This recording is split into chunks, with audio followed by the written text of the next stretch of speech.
Hi, my name's Alicia Clayton, and I'm an educational specialist. I just wanted to tell you a little bit about me before I give you some tips and tricks for online learning and online school.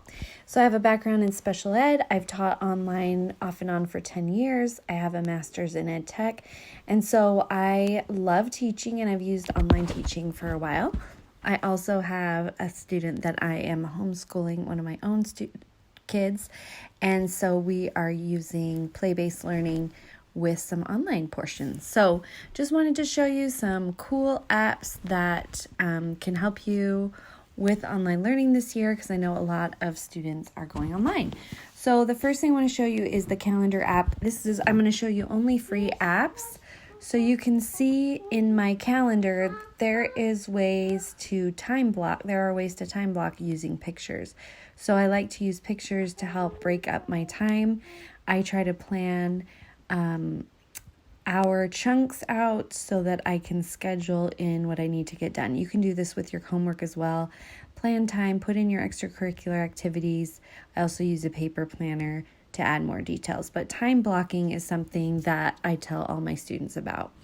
Another thing I wanted to show you is the voice recorder. It's a free app on the iPhone. You can, with the permission of your teacher, you can film, you can audio capture your lectures. So this works really well in person if you do have some in-person classes, and then you can listen to your lecture later. It works like an old school tape recorder, but you just use your phone as the microphone. Also, you can use there's also some really cool apps you can use for some of your school projects. One of them is stop motion. So you can, if you're given a project that you have to present something creatively, I like to use stop motion film. You can use paper or clay, and it'll teach you how to take little pictures and then turn it into a stop motion film. So that's really fun. Another thing I love to use for organization that I'd recommend, especially if you're doing a group project, is Trello. And what you can do is you make little boards, and then you can invite people like your group to contribute to your boards. You can upload pictures, you can take notes, and this works really well for a group project. Another one that I would recommend is if you're learning a foreign language, Duolingo is awesome. Mine's programmed for German because I speak German, but it works your language skills at all different levels. The free version is pretty good, or if you want to pay to have more lessons, you can, but it just keeps your language skills sharp. You do lots of little activities. It's a great foreign language app. Anchor is another really fun app. This is where you can create a podcast that'll be streamed through iTunes or the podcast app on your iPhone.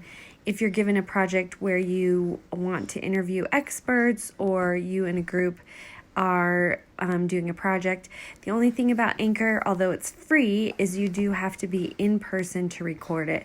So just something to keep in mind. But you could always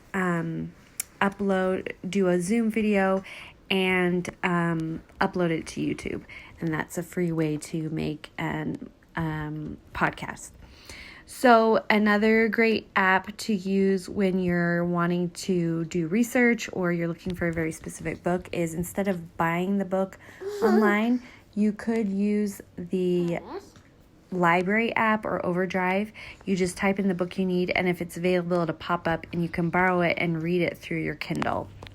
So if you don't want to invest in buying all the books, you can just rent them from the library.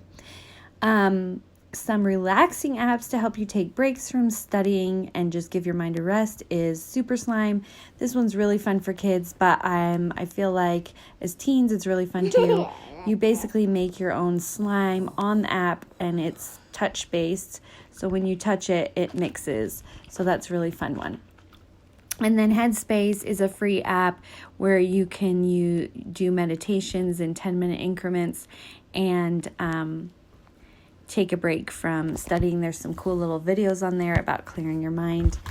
And Andy has an awesome accent, so it's worth checking out.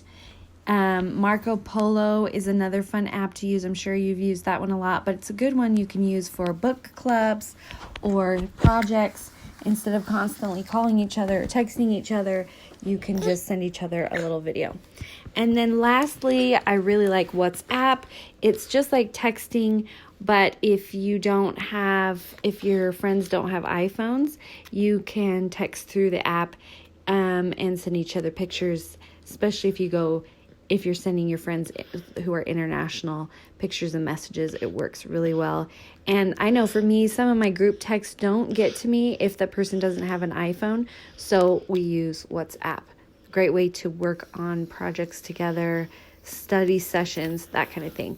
So hopefully this is helpful for you. Also, don't forget to communicate a lot with your teacher, and try not to get overwhelmed with all of your work. With online learning, it can be kind of overwhelming, but if you break it into chunks, use some of these time blocking and study tips, I'm sure you'll have a great year. So I wish you all the best. Take care.